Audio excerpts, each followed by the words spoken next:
Delhi and NCR people have to face literally while choking. Delhi में प्रदूषण बढ़ने की वजह से ग्रेड 3 की पाबंदियां फिर से लगा दी गई हैं। Delhi NCR residents and Delhi continues to breathe poisonous air.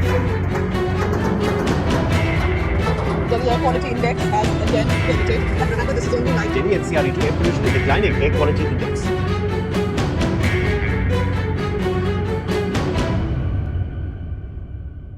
दोस्तों, आप इन सारे वीडियो को देखकर आप समझ सकते हैं कि दिल्ली का एक्चुअल हालत कितना खराब है। आज पूरे इंडिया में सबसे ज्यादा एयर पॉल्यूटेड कोई अगर सिटी है तो वो दिल्ली है। सिर्फ इंडिया नहीं, पूरे दुनिया में अगर हम टॉप 10 एयर पॉल्यूटेड सिटी देखेंगे तो उसमें भी दिल्ली का नाम आपको मिल जाएगा। ये हमारे देश के लिए बहुत ही शर्मनाक है। और सबसे बड़ी बात, इस दिल्ली में ही हमारे प्राइम मिनिस्टर नरेंद्र मोदी और दिल्ली के ex chief minister Arvind Kejriwal भी रहते हैं। तो आप सोच के देखिए, जहां पर प्राइम मिनिस्टर है, जहां पर चीफ मिनिस्टर है और एक ऐसा सिटी जो पूरे भारत का कैपिटल है, तो इतना इम्पोर्टेंट एक शहर का आप कितना बुरा हाल देख सकते हैं। रिसेंटली कुछ वीडियो मैंने देखा था, जो दिल्ली के अमीर आदमी है वो अलग से ऑक्सीजन परचेस कर रहे हैं। कुछ लोग हैं जो दिल्ली को छोड़कर दूसरे स्टेट में जा रहे हैं। तो इतना सब कुछ होने के बावजूद न दिल्ली सरकार न केंद्र सरकार इस प्रॉब्लम को सॉल्व कर पा रहा है। ऐसा नहीं कि एयर पोल्यूशन अचानक से इसी साल आ गया है। एयर पोल्यूशन दिल्ली में लगभग 20 साल से है और ये इंक्रीज होते होते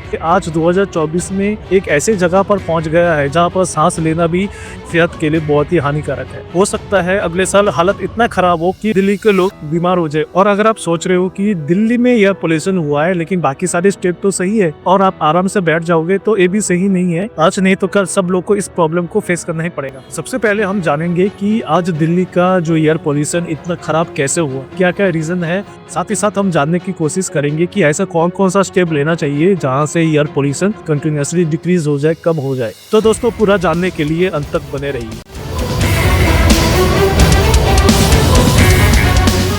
दोस्तों, दिल्ली एयर पोल्यूशन के पीछे जितने भी रीजन है उसमें से सबसे पहला है 4 व्हीलर। दिल्ली में कई लाखों आपको 4 व्हीलर मिल जाएंगे, जैसे कि आपका प्राइवेट कार या फिर टेम्पो या फिर बस, ट्रांसपोर्ट, लॉरी। तो इन सारे 4 व्हीलर से जितने भी धुआं निकलता है तो वो एयर पोल्यूशन के लिए जिम्मेदार है। सेकंड जो रीजन है कि दिल्ली एक ऐसे जगह पर स्थित है जहाँ पर दिल्ली के सराउंडिंग आपको पंजाब है, उत्तर प्रदेश है और हरियाणा है। अब इसमें जो मेन दिक्कत की बात है कि हरियाणा हो, पंजाब हो और उत्तर प्रदेश हो, इन तीनों जगह पर कई हजारों एकड़ जमीन में खेती होता है, चाहे वो धान का खेती हो या फिर गेहूं का खेती। तो फसल काटने के बाद जो सूखे पत्तियां रह जाता है तो उसको जलाया जाता है और जितने भी धुआं निकलता है वो डायरेक्टली दिल्ली में इंटर करता है, जिस वजह से दिल्ली का एयर पोल्यूशन और भी इंक्रीज हो जाता है। तो दिल्ली का जो जियो लोकेशन है वो ऐसे जगह पर है जहाँ दूसरे स्टेट के जलाए हुए ट्रेवल्स है, उसका धुआं डायरेक्टली दिल्ली में प्रवेश करता है और दिल्ली का एयर पोल्यूशन और भी इंक्रीज होता है। थर्ड जो रीजन है कि दिल्ली में जितने भी पुराने फैक्ट्रीज है, तो पुराने फैक्ट्रीज में से भी बहुत ज्यादा गैस निकलता है जो एयर पोल्यूशन इंक्रीज करता है। तो ये कुछ मेन इंपॉर्टेंट है जिसके कारण दिल्ली का जो एयर पोल्यूशन है वो कंटिन्यूअसली इंक्रीज होते जा रहा है। और सबसे बड़ी बात, पूरा जो एयर पोल्यूशन है वो दिल्ली के अंदर ही ट्रैप हो चुका है, कहीं पर बाहर निकल नहीं पा रहे। सिर्फ दिल्ली नहीं, अगर आपके स्टेट में भी ऐसा प्रॉब्लम होता है तो आप कैसे इस प्रॉब्लम से डील करेंगे,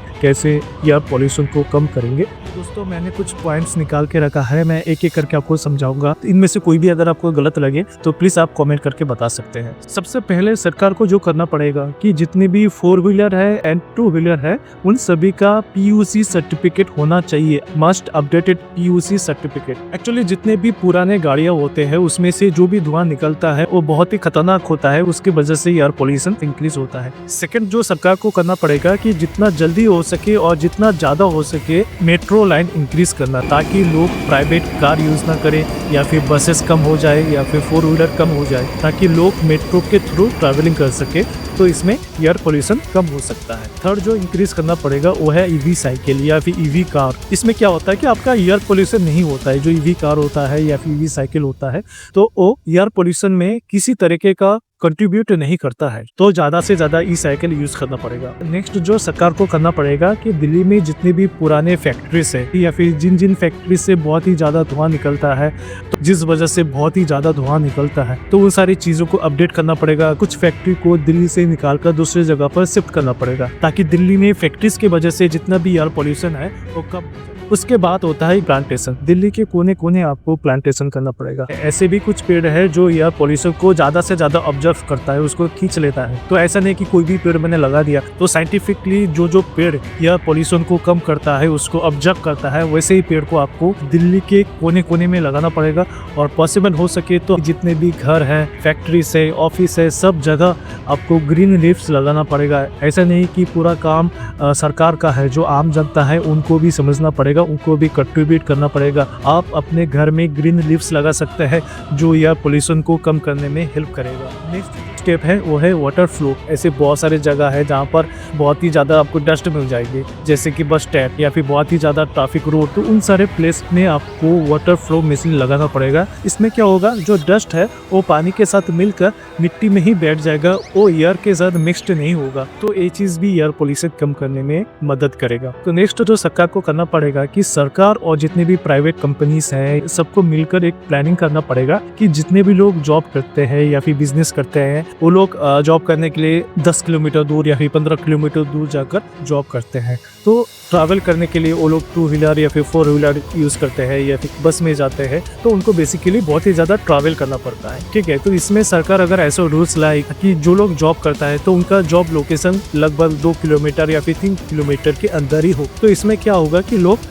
जो ई साइकिल है उसको यूज़ करना स्टार्ट कर दें। क्योंकि अगर नज़दीकी लोकेशन पर अगर आपको जॉब मिल जाए तो आप ट्राई करेंगे कि ई साइकिल यूज़ करके आप जॉब में जा सकते हैं। और सरकार की तरफ से और प्राइवेट कंपनी की तरफ से ऐसा अगर रूल्स लाता है कि हमने आपको नियरेस्ट प्लेस पर जॉब दिया है और आपको अगर यहाँ पर आना है तो ई साइकिल के थ्रू ही आप आ सकते हैं। तो ये मेरा सोच है, यहाँ पर सरकार को डिसाइड करना पड़ेगा कि जितना कम हो सके 2 व्हीलर 4 व्हीलर यूज़ करना बंद करना पड़ेगा। तो जॉब लोकेशन अगर आपका नियरेस्ट में है तो आराम से आप ई साइकिल के थ्रू जा सकते हैं और इस पॉल्यूशन को कम करने में आप हेल्प कर सकते हैं। नेक्स्ट जो सरकार को करना पड़ेगा कि उनको एडवांस टेक्नोलॉजी लाना पड़ेगा एयर पॉल्यूशन को कम करने के लिए।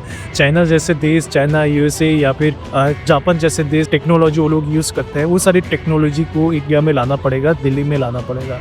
अगर पॉसिबल होता है कि दिल्ली में डबल डेकर बस स्टार्ट करना पड़ेगा। तो इसमें क्या होगा, जो नंबर ऑफ बस है वो कम हो जाएगा। नेक्स्ट जो केंद्र सरकार को करना पड़ेगा कि किसान जो सूखे पत्तियों को जला देते हैं, फसल काटने के बाद जो सूखे पत्तियां रह जाते हैं या फिर जो स्टम्बल्स बोलते हैं उनको जला देते हैं, जिस वजह से बहुत ही ज्यादा धुआं होता है, एयर पोल्यूशन होता है। तो उस पत्तियों को ना जलाकर उसको कैसे आप रीयूज कर सकते हैं या फिर पत्तियों को आप किसी और चीज में कन्वर्ट कर सकते हैं। तो टेक्नोलॉजी यूज करके उन सारे सूखे पत्तियों को यूज करना पड़ेगा ताकि वो लोग उसको ना जलाएं। और किसानों को भी समझाना पड़ेगा कि उन लोगों के वजह से हमारे एटमॉस्फेयर में कितना ज्यादा प्रॉब्लम आ रहा है। नेक्स्ट जो स्टेप लेना है वो है वर्क फ्रॉम होम। जितना ज्यादा हो सके work from home service private company या फिर सरकारी जितने भी कंपनी से उनको प्रोवाइड करवाना पड़ेगा। तो इसमें क्या होगा, जो जॉब होल्डर है उनको ट्रैवल नहीं करना पड़ेगा। नॉर्मली वो लोग ट्रैवल करने के लिए 4 व्हीलर या फिर 2 व्हीलर यूज करते हैं। तो अगर जॉब होल्डर घर में बैठकर जॉब करता है, वर्क फ्रॉम होम करता है, तो उनको ट्रैवल करने का कोई जरूरत ही नहीं है। तो ये चीज एयर पोल्यूशन को कम करने में हेल्प करेगा। साथ ही साथ कंपनी का जो प्रोडक्शन है उसमें भी इंक्रीज होगा। क्योंकि देखिए, जब कोई भी जॉब होल्डर अपने घर में बैठकर ही आप ही का काम कर रहा है तो उसमें क्या होता है कि ट्रैवल करने के लिए मान लीजिए 2 से 3 घंटा का टाइम सिर्फ ट्रैवलिंग में वेस्ट होता था,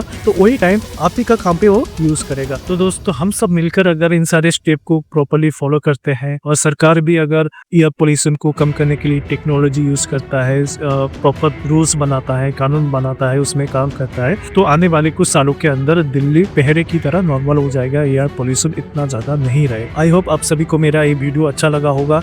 अगर आपको इस वीडियो में कोई भी बात अगर आपको गलत लगे या फिर आप कोई भी सजेशन देना चाहते हैं तो प्लीज कमेंट करके आप बता सकते हैं। और एक रिक्वेस्ट है दोस्तों, आपको अगर मेरा ये वीडियो अच्छा लगे तो प्लीज चैनल को सब्सक्राइब कर लीजिए।